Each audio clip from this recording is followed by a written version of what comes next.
Relatives and supporters of Jacob Blake staged a sit-in outside the Kenosha police headquarters in Wisconsin Sunday to protest the department's decision to allow police officer Rusten Sheskey to return to work. Last August, Sheskey, who's white, fired 7 shots at point-blank range into the back of Jacob Blake as the 29-year-old African-American father leaned into his car. Inside the car were 3 of Blake's sons, aged 3, 5, and 8. Jacob Blake miraculously survived, but was left partially paralyzed. The shooting of Blake sparked days of protests in Kenosha. Sheskey had been on administrative leave, but he recently started working a desk job for the department. At least 3 protesters were arrested Sunday, including Jacob Blake's uncle, Rusten Blake, for blocking the doors to the police station. Demonstrators were calling for Officer Sheskey to be fired and for the release of more information into the department's internal investigation that cleared the officer. This all comes 5 months after the district attorney in Kenosha announced no charges would be filed against Sheskey. In March, Jacob Blake filed a lawsuit against the officer, claiming his actions were, quote, excessive and unnecessary. We're joined now by Jacob Blake Sr., the father of Jacob Blake. He was in Kenosha but is now back in Chicago. Jacob Blake, thanks so much for being with us. Talk about what happened yesterday, and also, how is Jacob? How is your son? We found out about, I'd say, 11 days ago that he went back to work, and we planned on the 12th day to stage a rally. And at that time, we all decided that we would have to go a step beyond a rally to get enough attention, that there's been so many injustices carried on through this investigation. And Amy, thank you for having me again. So your brother, Jacob's uncle, was arrested, Rusten Blake?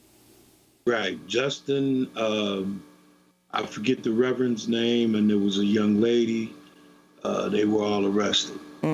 So can you talk about how you learned this? Is it true that, well, let me go to a statement earlier this month. Kenosha's police chief said in that statement, quote, Officer Sheskey acted within the law and was consistent with training. He was found to have been acting within policy and will not be subjected to discipline.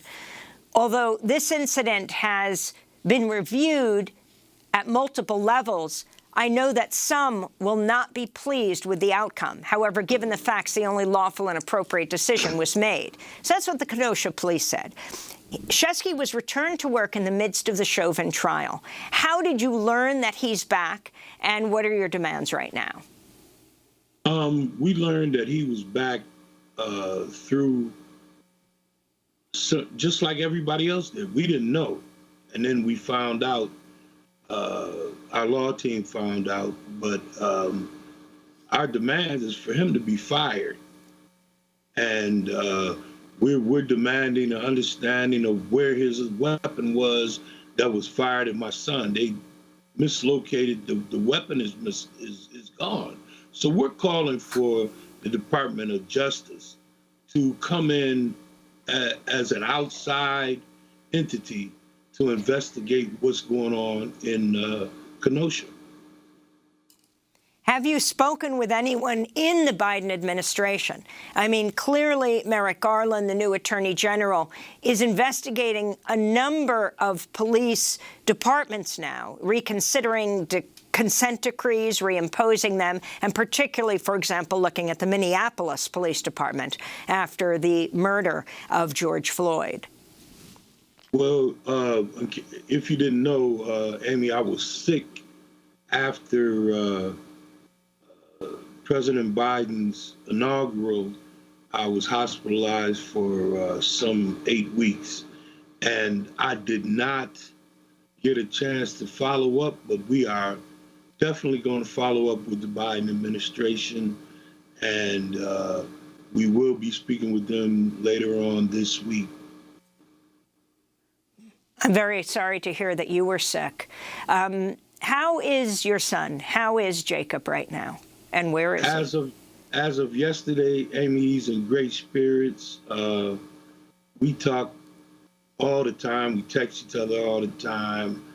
When I go see him, I went to see him after I got out of the hospital on my birthday, and you know, he's a fighter. He's a fighter, and he's not going to give up, and he's continuing to be lifted up. So he's in much better spirits than he was. Still paralyzed from the waist down. And then, of course, there's Kyle Rittenhouse. After the shooting of your son by the police officer, the Black Lives Matter protest, Kyle Rittenhouse murdered 2 people in the streets and was allowed... Go ahead.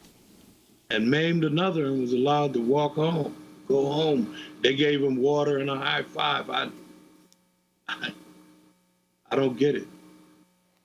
I don't get it at all. And now news of officers, because of a leak, it's known that officers are raising money for his legal support.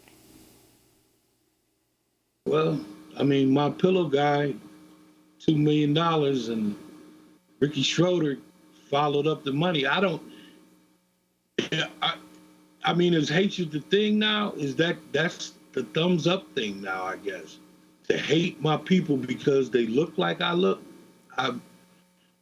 I'm so perplexed, Amy. I don't, you know, it's like there's 3 or 4 different Americas. There's definitely 2 justice systems. But then there's other, you know, the people that were arrested with my brother yesterday were white.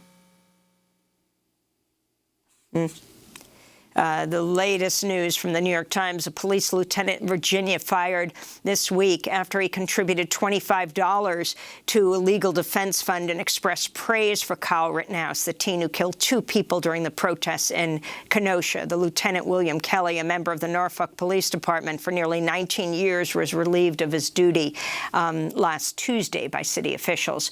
I wanted to then ask you very quickly before we go, Jacob Blake, about what's happening in your home state of North Carolina. Protests erupting, demanding justice for Andrew Brown Jr., the black man shot dead by Elizabeth City police officers serving an arrest warrant Wednesday morning. Eyewitnesses described an unlawful, unjustified killing by multiple officers who opened fire as Brown tried to flee in a vehicle. This is Brown's neighbor and longtime friend. I've got my neighbor across the street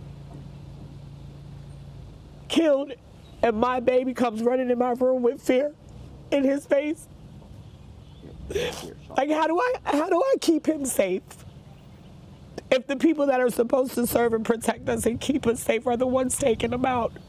A family lawyer said Brown was unarmed and demanded the release of police body camera footage. And apparently today, the family will be viewing body camera footage after just enormous protests. Well, you know, our counterparts flee all the time, but they make it to jail. When a black man seems to flee or not pay attention, it's murder. You're dead. And I don't understand that either. And finally, your response to the verdict in the Derek Chauvin murder trial. Derek Chauvin convicted of murdering George Floyd. Well, had that young lady not been there with the camera the whole time, none of this, you understand, none of this would have happened.